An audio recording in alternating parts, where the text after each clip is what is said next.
Welcome back everyone to the Little Red Ninja allotment.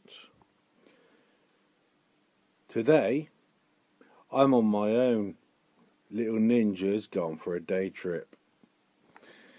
Hooray, I can get on and do some more jobs. And you're wondering why I've got a pair of these, a couple of empty plant pots and some compost, but I will tell you all about that in a second. But first of all, I've got to have a cuppa.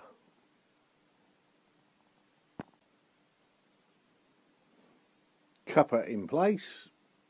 Right, let's get on. Right, the compost I've got here is from a fresh bag of a grow bag, mainly for tomatoes and peppers.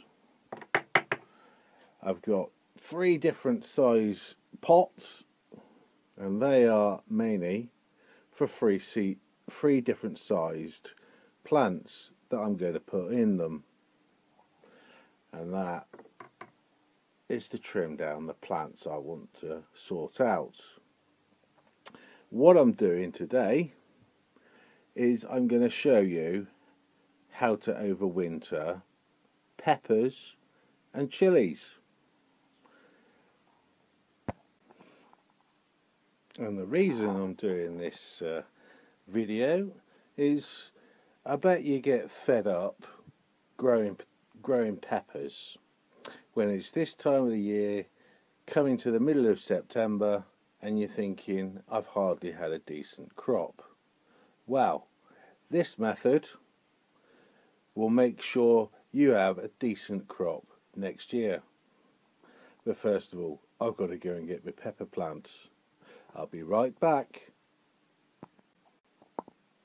Right, I have one of my pepper plants here, ready to be transplanted into, believe it or not, a smaller pot. But first of all, what I need to do is take all these off.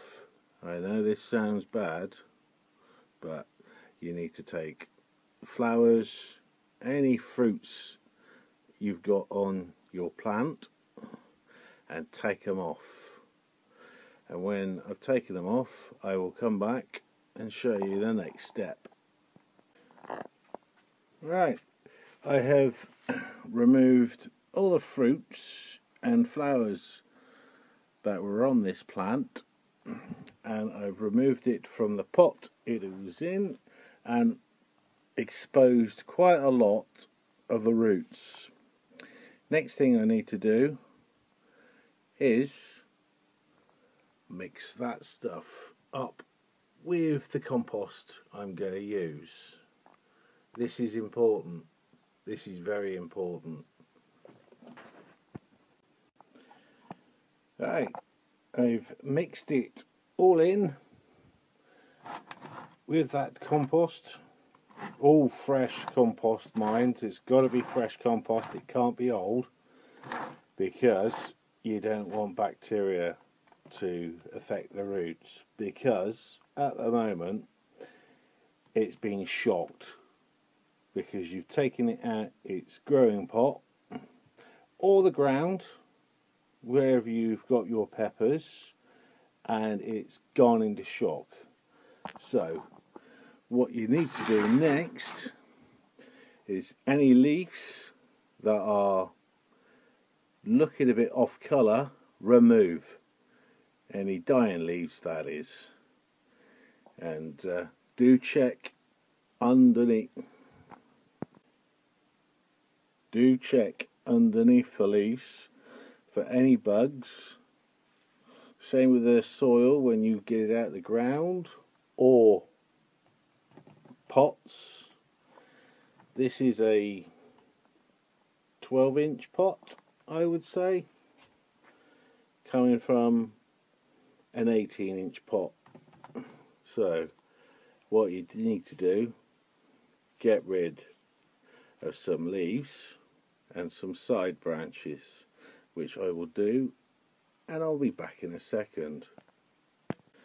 Right, a bit more cutting back. Ideally you need to cut it back 2/3 of a plant so you can bring it indoors, and that is the main reason why you want to overwinter. You bring it indoors, and all that can go in the compost bin. Ideal. This looks a bit drastic, but it will help with the plant, make you have really good peppers and chilies next year, and early in the season as well, when you're just about to put seedlings in the ground. You'll be getting peppers from this, and I would say mid-May, probably even beginning of May, that I've had some peppers before, and the same with chilies as well, so that is good. With the soil, you need to water it once a week over winter, positioning it not in direct sunlight. That would be bad. North facing window is ideal. I would not next to a radiator, but the temperature needs to be between 60 and 70 degrees. So most households have that temperature in the winter, so your plant will like that. But when you do water it, especially the first couple of weeks when you've transplanted it into a smaller pot, make sure you water it for the first 4 days and then leave it for a week.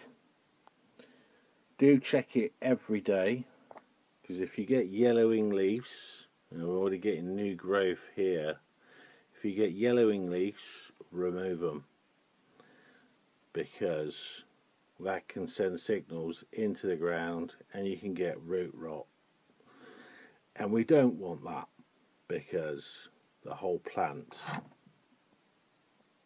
will be useless. Well, especially useless next year. Believe it or not, peppers don't like really, I should say, a lot of water.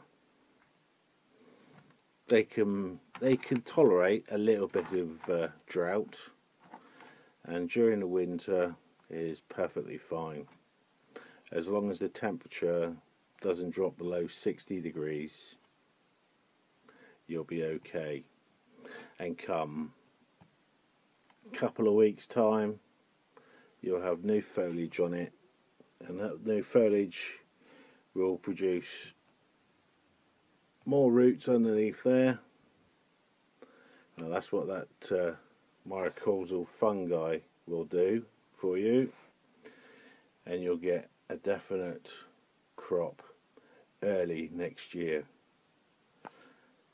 and they'll be bigger as well than if you had small ones like I did.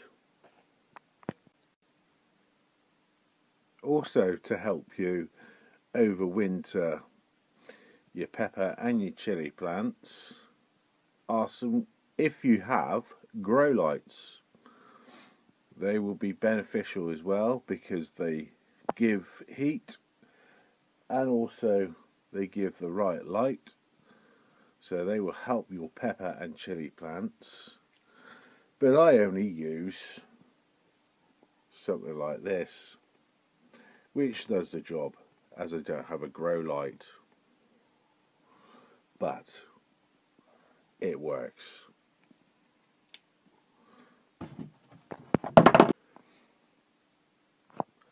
So if you liked the video on how to overwinter pepper and chili plants, please press the subscribe button, smash the thumbs up, and also the notification bell, and I'll see you the next time.